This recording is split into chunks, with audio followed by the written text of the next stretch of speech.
everyone. আজি আকৌ এটা poem পঢ়িম আমি class 10 or first flight booker. Poem টো হৈছে A Tiger in the Zoo. Poem টো আৰম্ভ কৰাৰ আগতে question এটা খুধু তোমালোকক। এতিয়া প্ৰায় 2 বছৰে হ'ব আৰু second year টো হৈছে। তোমালোকে ঘৰতে আছা লকডাউন সদায়। স্কুল খুলেহে আকৌ বন্ধ।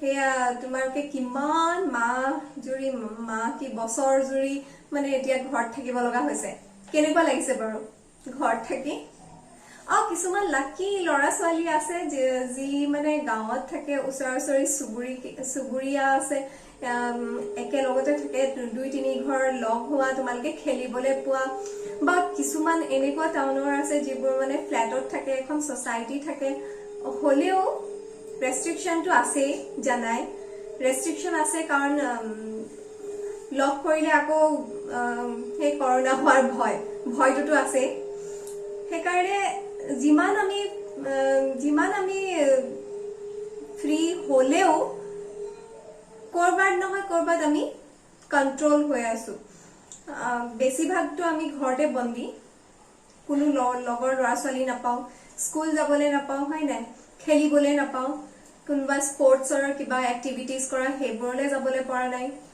কিবা মিউজিকৰ ক্লাছ কৰা হেতু যাবলৈ পৰা নাই তে ঘৰতে আছা তে কেনেকুৱা লাগিছে খুব বেয়া লাগিছে হয় নাই হে তেনেকুৱাই ফিল কৰিব জীৱ-জন্তুবোৰে যেতিয়া জুট হয় এতিয়া আমি এটা বাঘৰ কথা পঢ়িম ইয়াত লেছলি নৰিছে লিখা পয়েমটো লেছলি নৰিছ এনিমেল লাভাৰ এনিমেলছক খুব ভাল পায় তে মই পয়েমটোত কেইটামান ডিফিকাল্ট ওয়াৰ্ড মিনিং ইয়াতে দি দিছো তোমালোকে লিখি লবা পিছত মই কৈও গৈছো পঢ়াওতে চাই যোৱাচোন পয়েমটো A Tiger in the Zoo.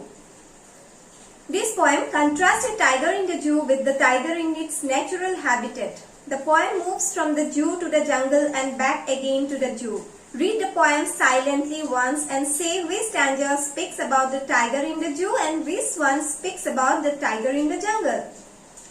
He stalks in his vivid stripes the few staves of his cage, on pat of velvet quiet in his quiet rage. He should be lurking in shadow, sliding through long grass near the waterhole where plumb deer pass. He should be snarling around houses at the jungle's edge, baring his white fangs, his claws, terrorizing the village.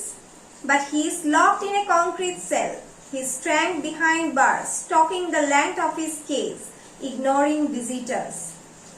He hears the last voice at night, the patrolling cars, and stares with his brilliant eyes and the brilliant stars. So a beautiful poem by Leslie Norris. Leslie Norris, Pratham Amar Jito stanza, he stalks in his vivid stripes.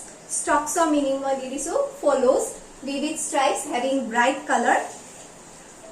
Pets was a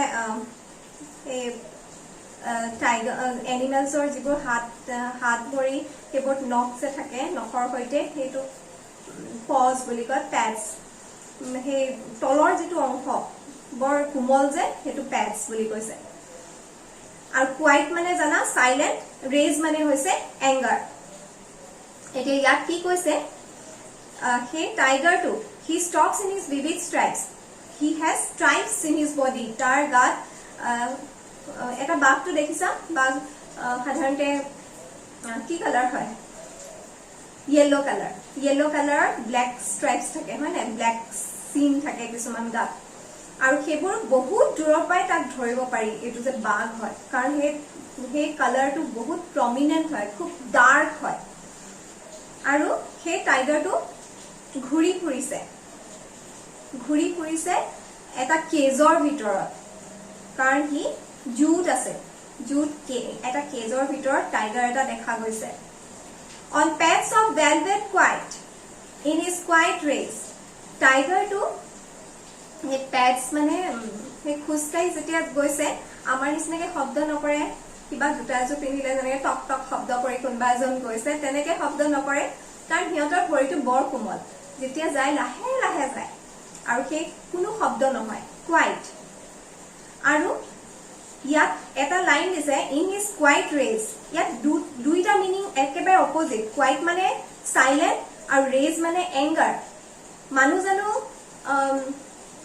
একেবাৰে শান্তভাৱে খং কৰিব পাৰে কাৰোবাক হেতুটো খং কোনবাই খং কৰিলে আমি ধৰিবই নোৱাৰিমচোন তেনেকে কৰিলে কোনবা একদম শান্ত শিষ্ট হৈ আছে কিন্তু ভিতৰত খং আছে তুমি ধৰিব পাৰিবা জানো নোৱাৰা কিন্তু কোনবাই খং উঠিছে এই ধামকে মাৰি দিলে টেবুলখনকে ভাঙিলে তাৰ বৰ খং উঠিছে আমি গম পালো এতিয়া হে টাইগাৰটো খং উঠিছে হয় কিন্তু সি দেখুৱাব নোৱাৰে কেনেকে দেখুৱাব সিটোতো বন্দী হৈ আছে মানুহে তাৰ ফ্ৰীডম লৈ ললে সেই কাৰণে সি খং উঠিছে কিন্তু খংটো দমাই ৰাখিছে He should be lurking in shadow, sliding through long grass near the water hole where plum deer pass.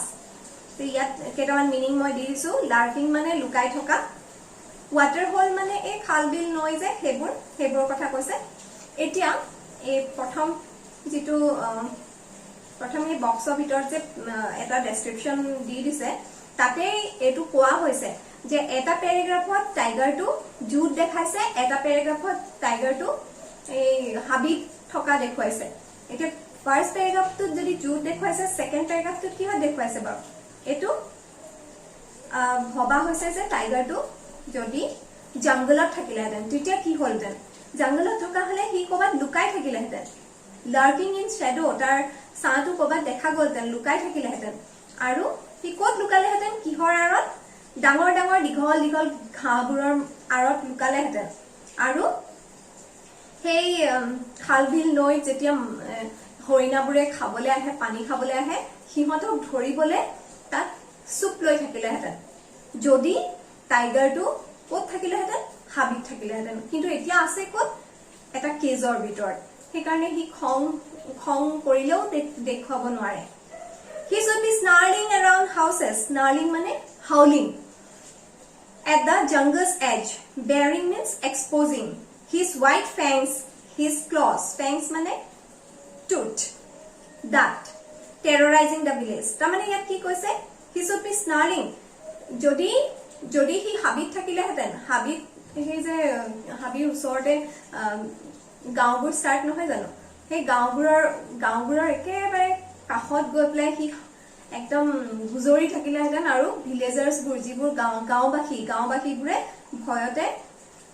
ভয়তে কম্পমান হলহেঁতেন bearing his white fangs মানে দাঁত তাৰ দাঁত দেখুৱালেহেঁতেন দীঘল সেই canine teeth যিবোৰ কুকুৰ দাঁত বুলি কোৱা হয় তাৰ বাঘৰ সেই দাঁতকিটা বহুত জুঙা যিকিটা সেই দাঁতকিটা দেখুৱাই পেলাই সিহঁতক ভয় খুৱালেহেঁতেন গাঁওবাসীক আৰু তাৰ ক্লজ বুৰে এই ভৰি হাতৰ যিবোৰ নখ সেইবোৰে এনেকে হাও কৰি পেলাই সিহঁতক ভয় খুৱালেহেঁতেন Terrorizing the village.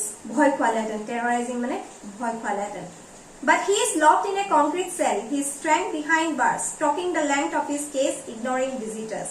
Stalking mane hoise. Already mo kolwe ghuri pura follows. Ar concrete mane hoise poka.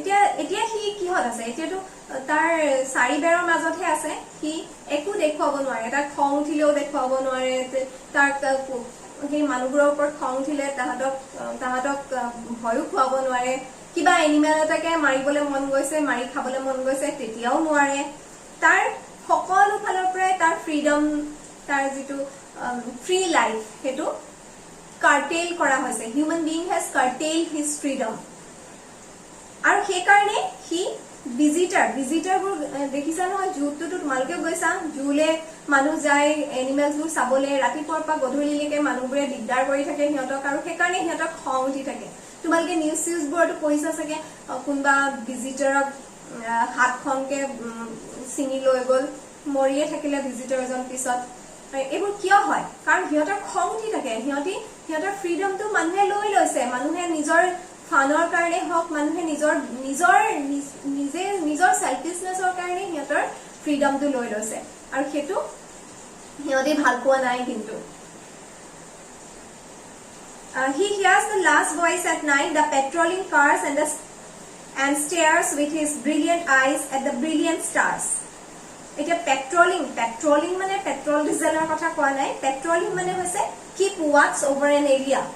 এটুকুৰা জেগা চাই থকা এতিয়া হেৰি জুবোৰত দেখিছে চাগে কিছুমান সিকিউৰিটি গাৰ্ড থাকে সেইবোৰে গাড়ী চাৰি লৈ পেলাই কাৰণ গাড়ী ল'বই লাগিব এই যেহেতু জুখন বহুত ডাঙৰ এমূৰৰ পৰা সিমূৰলৈ যাবলৈ গাড়ী ইউজ কৰে সিহঁতি আৰু সেই গাড়ীবোৰৰ যিটো আৱাজ যিটো শব্দ সেই শব্দটো ৰাতিও সিহঁতি শুনি থাকে আৰু এনিমেলবোৰে দেখিছাই সিহঁতি কেতিয়াও ৰাতি সাৰে নাথাকে একেবাৰে সূৰ্যটো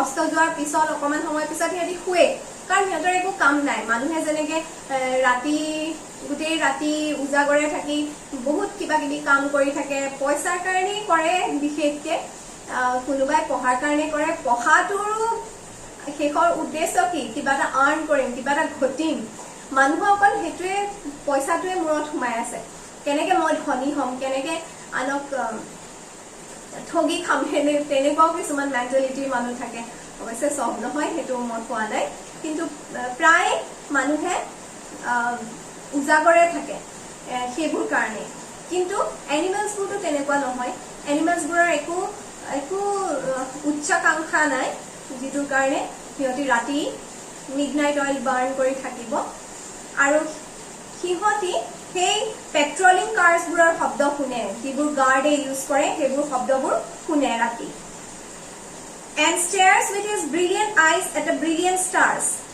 আৰু ৰাতি সিহঁতি কি কৰে আকাশৰ সেই টিপ টিপ উজলি থকা তৰাবোৰলৈ চাই থাকে আৰু আকাশখন কি সিম্বলাইজ কৰে আকাশখন ফ্ৰীডম সিম্বলাইজ কৰে ফ্ৰীডম কিয় তুমি যদি মাটি এডোখৰ ডিমাৰ্কেট কৰিব পাৰা এডোখৰ মোৰ মাটি সেইডোখৰ মোৰ ওচৰ চুবুৰীয়াৰ মাটি এইখন ইণ্ডিয়া সেইখন পাকিস্তান সেইখন চাইনা সেইখন USA সেইবোৰ আমি কেনেকৈ কৰিছো মাটিত আমি এটা মাৰ্ক আঁকি দিছো মাটিত আমি বাউণ্ডেৰী বনাই দিছো কিন্তু আকাশত জানো সেইবোৰ পাৰিবা সেইকাৰণে আকাশখন সদায় সিম্বলিক আকাশখন ফ্ৰী আকাশখন ফ্ৰীডমৰ লগত কম্পেয়াৰ কৰে আৰু সেই যে টাইগাৰটোৱে যে চাই আছে বাঘটোৱে যে আকাশখন চাই আছে সেইটোৱে কি বুজাইছে যে এনিমেলটোৱে সেই ক্যাপচাৰ্ড এনিমেলটোৱে নিজৰ ফ্ৰীডম বিচাৰিছে যিটো মানুহে দিয়া নাই তাক তেনেকে আমাৰ পয়েমটো ইয়াতে শেষ হৈছে আৰু সেয়া বুজিলা নহয় লেছলি নৰিছে বিশেষকে এনিমেল লাভাৰ আৰু সেইকাৰণে এই পয়েমটোৰ থ্ৰুৱেদি এনিমেলৰ ইমোশনটোক দেখুৱাইছে আমি নাজানোৱে যে জীৱ জন্তুৰ ইমোশনছ থাকিব পাৰে সিহঁতৰো ভাল বেয়া লাগিব পাৰে আৰু ইয়াত তোমালোকে পিছৰ দুটা পয়েম দিছে অকমান পঢ়ি চাবাচোন তেতিয়াহে তোমালোকৰ লিটাৰেচাৰ সেই যিটো লাভ সেইটো ডেভেলপ হ'ব the tiger and the panther এতিয়া যেনেকে আমি এইটো পয়েমত ৰাইটাৰৰ ভিউটো কি যে এনিমেল এনেকে ক্যাপচাৰ কৰি থোৱাটো ভাল নহয় কিন্তু এই দ্য পেন্থাৰত আকৌ ৰাইটাৰৰ ভিউটো বেলেগ যদি এনিমেলক যদি সেই টাইগাৰটোক ক্যাপচাৰ কৰি নথলেহেঁতেন হয়তো হান্টাৰে মাৰিলেহেঁতেন বা পয়জন খাই মৰিলেহেঁতেন বা বানপানী হৈয়ে উঠি গ'লহেঁতেন এনেকুৱা ধৰণৰ কিছুমান ডিফাৰেণ্ট ভিউজ দেখুৱাইছে এই পয়েম দুটা সেইকাৰণে দিয়া হৈছে আচলতে দ্য পেন্থাৰ অৱশ্যে সেই আগৰ পয়েমটোৰ নিচিনাই তাৰ যে ফ্ৰীডমটো লৈ লৈছে সেইকাৰণে সি পেৰালাইজ টাইপত হৈ গৈছে এনেকুৱাকে দেখুৱাইছে ৰাইনাৰ মেৰি আৰু ৰিকিয়ে এনেকে বেলেগ বেলেগ পয়েমবোৰ পঢ়িবা তেতিয়া লিটাৰেচাৰ তোমালোকৰ ডেভেলপ হ'ব ভকেবুলাৰী বাঢ়িব আৰু ৰিলেটেড পয়েম কিছুমান চাবা কেনেকে কাৰ কি ভিউ আছে ঠিক আছে আজি ইয়াতে সামৰিছো আৰু শেষত মই question answers খিনি দি দিছো সামাৰিটোৰ সৈতে আৰু সামাৰিটো এটো কাৰণে ইম্পৰ্টেন্ট তোমালোকৰ এক্সপ্লেনেশন আহি থাকে পৰীক্ষাত Thank you. I have given the summary of the poem. Summary is actually not necessary.